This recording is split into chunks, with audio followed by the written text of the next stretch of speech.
Salut à tous et bienvenue sur notre chaîne YouTube OADA's Future Accountants, une chaîne dédiée à aider les étudiants de l'espace OADA à mieux comprendre, appréhender et cerner les différentes formes de comptabilité qui s'y feront.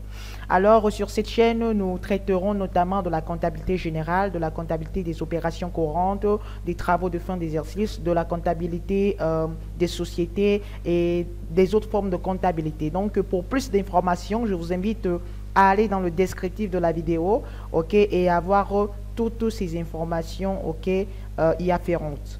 Donc, si c'est à peu près ça. Aujourd'hui, on va commencer avec notre première forme de comptabilité, ok, intitulée la comptabilité générale, notamment au niveau des postulats et des conventions comptables. Alors, que faut-il savoir au niveau des postulats et conventions comptables?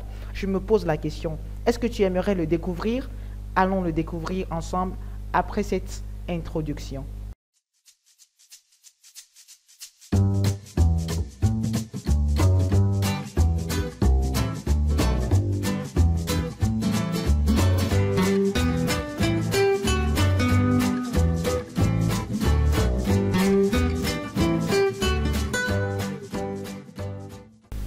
Salut à tous et bienvenue dans cette session où nous parlerons des postulats et conventions comptables. A priori, vous aurez déjà cette question qui commencerait par vous triturer l'esprit. Pourquoi étudier les postulats et conventions comptables? Ok, donc ne vous en faites pas. Je vais donc introduire cette session avec un petit exemple pour que vous compreniez. Il faut savoir que lorsque vous tiendrez la comptabilité d'une entreprise, donc que ce soit la vôtre ou bien l'entreprise d'une autre personne, en tant que comptable, votre objectif à la fin de l'année, c'est de pouvoir fournir certains éléments qu'on appelle tout simplement des états financiers. Alors, ces états financiers, il faut savoir tout simplement qu'ils contiennent l'ensemble des informations financières non chiffrées qui sont très importantes pour différents utilisateurs, comme par exemple le directeur, comme par exemple la gestion des ressources humaines, comme par exemple l'État pour percevoir ses impôts, comme par exemple pour les investisseurs pour pouvoir prendre des décisions d'investissement, d'investir ou pas dans l'entreprise à question. Donc ça représente au fait un enjeu capital pour beaucoup de personnes. Et maintenant, pour présenter ces différents états financiers, on a besoin de suivre certaines règles,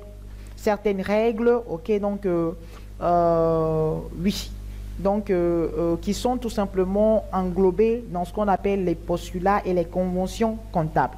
Donc, bref, on veut étudier cette session pour arriver, à connaître et comprendre, et appliquer l'ensemble des règles que doivent suivre, le comptable ou bien les comptables dans l'établissement de leur état financier.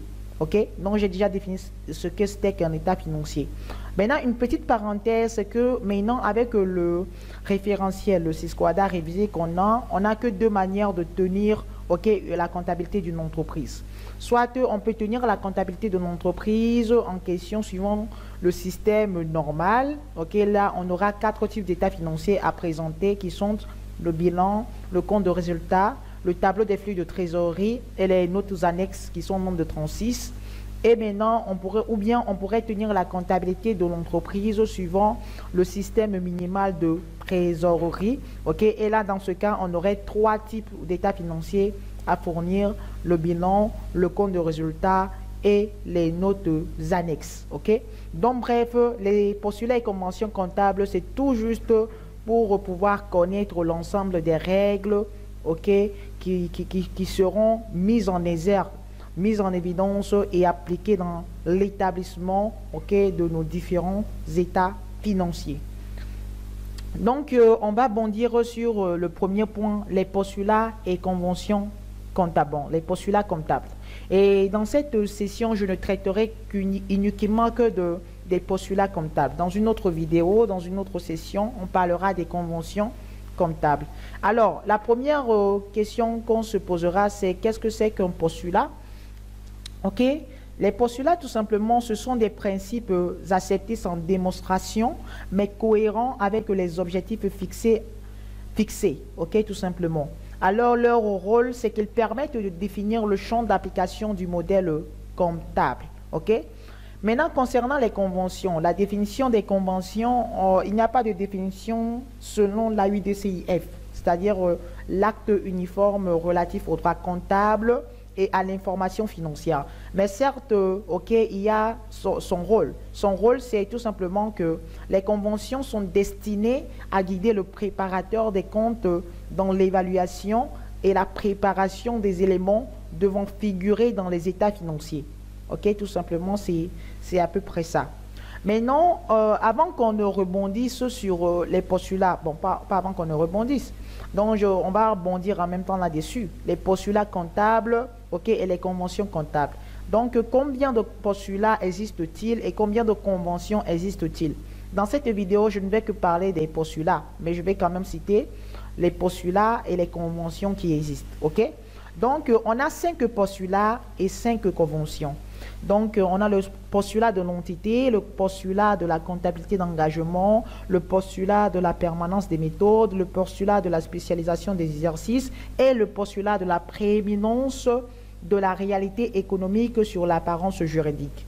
Maintenant, par rapport aux conventions, on a la convention du coût historique, la convention de prudence, la convention de l'intangibilité du bilan, ou bien de la correspondance du bilan de clôture, du bilan d'ouverture. On a la convention de la transparence et la convention de l'importance significative. Maintenant, attaquons-nous au postulat. Sur chaque, qu'est-ce que nous dit chaque postulat en particulier? Premièrement, on prend le postulat de l'entité. Ok? Le postulat de l'entité, si on le prend, ce qu'il faut savoir de manière superficielle, c'est que la comptabilité en réalité s'applique ou bien se tient dans une entité. Ok? Donc, ce postulat en réalité nous donne dans un premier temps ce que c'est qu'une entité, donc la définition d'une entité, en disant qu'une entité, tout simplement, c'est quoi? C'est un ensemble organisé d'une ou de plusieurs personnes physiques ou morales et d'éléments corporels ou incorporels qui poursuivent un objectif propre dans un but lucratif ou non. Ok, c'est ça la définition de l'entité avec ce postulat.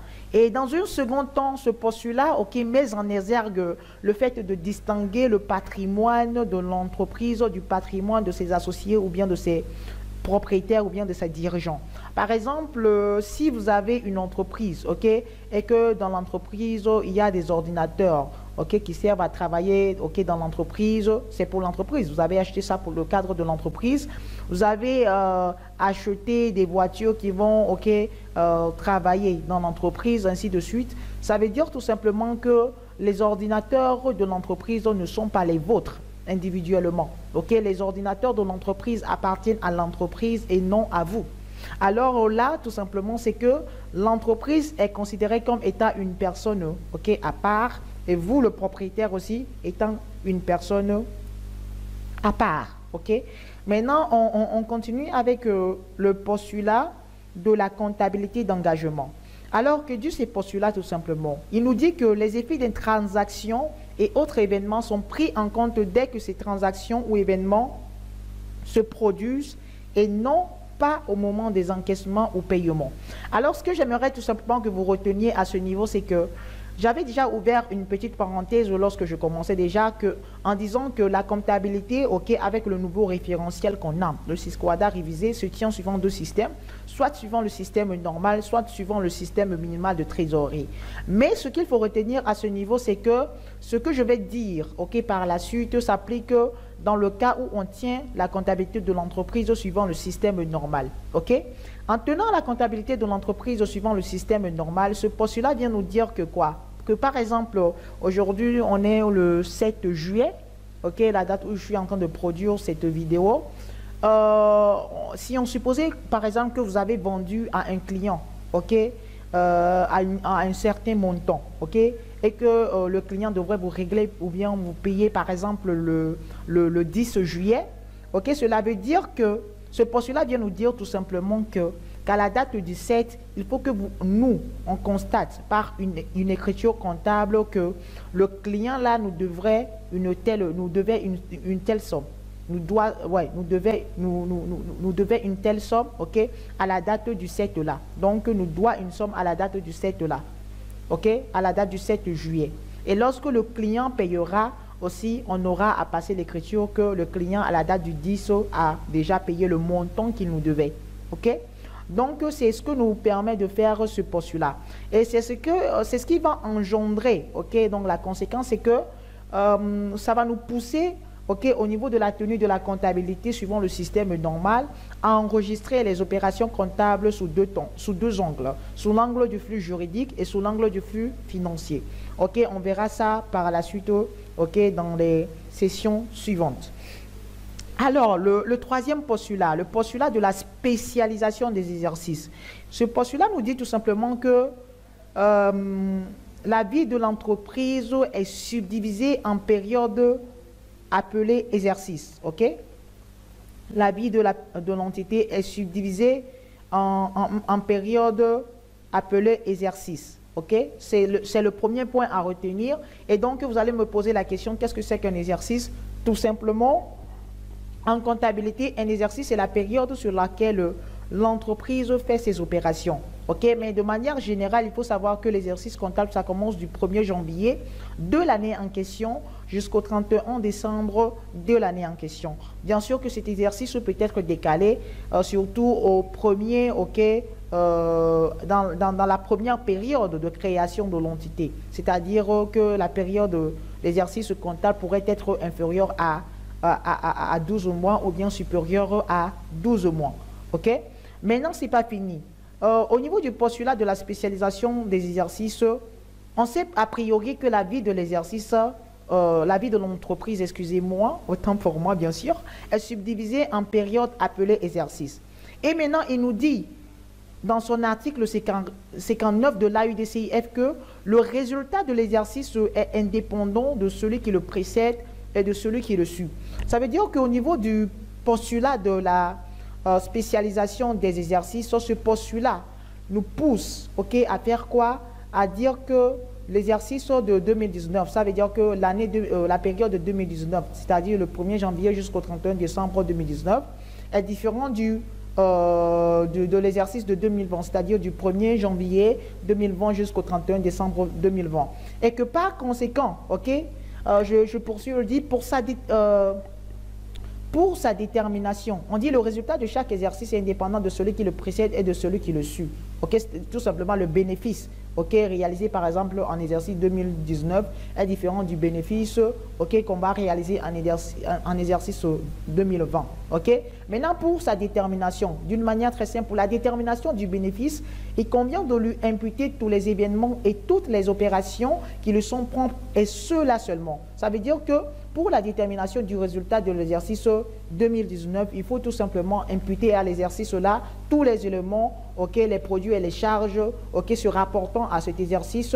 Et pour l'exercice 2020, ok, pour déterminer le résultat, il faut tout simplement prendre en compte les produits et les charges se rapportant à l'exercice 2020. Ok, donc c'est tout simplement ça de manière superficielle. Maintenant, on poursuit avec le postulat de la permanence des méthodes. Ce postulat nous dit tout simplement que les méthodes, ok, de prise en compte, de mesure et de présentation, ok, doivent être utilisées par l'entité d'une période, doit être la même, ok, qui sera utilisée par l'entité d'une période à l'autre. Tout simplement pour dire que si par exemple en 2021, je tiens par exemple mes stocks, ok, en utilisant la méthode CMUP, ce que vous verrez plus tard, en 2022, je ne dois pas changer de méthode, ok. Mais bien sûr que dans certains cas, il y a des cas d'exception tout simplement. Je pense qu'on les étudierait aussi dans une autre séance. Il y a aussi le postulat de la prééminence de la réalité économique sur l'apparence juridique. D'une manière très superficielle, ce qu'il faut comprendre à ce niveau, c'est que ce postulat nous dit tout simplement que la réalité économique prédomine sur celle juridique. Et donc, c'est ce qui fait qu'en réalité, il nous dit au fait principalement, si je ne me trompe pas, 4 choses. La première des choses, c'est qu'on peut inscrire à l'actif du bilan, ok, les biens issus de contrats de location-acquisition. C'est-à-dire tout simplement, bon, je ne vais pas donner l'explication ici, je pense que la vidéo est déjà très longue, assez longue, donc je vais m'en rester sur ce point-là. Ok, donc l'inscription à l'actif du bilan des biens issus de contrats de location-acquisition. Tout simplement, l'actif, c'est tout simplement l'ensemble des biens que l'entreprise possède, ok, et le passif, c'est l'ensemble des dettes de l'entreprise. Ok, donc c'est tout simplement ça. La deuxième chose ok, aussi intéressante et substantielle que nous apporte ce postulat, c'est qu'il nous dit tout simplement qu'on peut aussi mettre à l'actif du bilan les biens ok, détenus avec clause de réserve de propriété. J'aurais bien aimé vous l'expliquer, mais je n'ai pas assez de temps, je n'ai pas beaucoup de temps. Et la troisième chose qu'il nous dit toujours, il dit aussi de mettre à l'actif du bilan les effets escomptés non échus.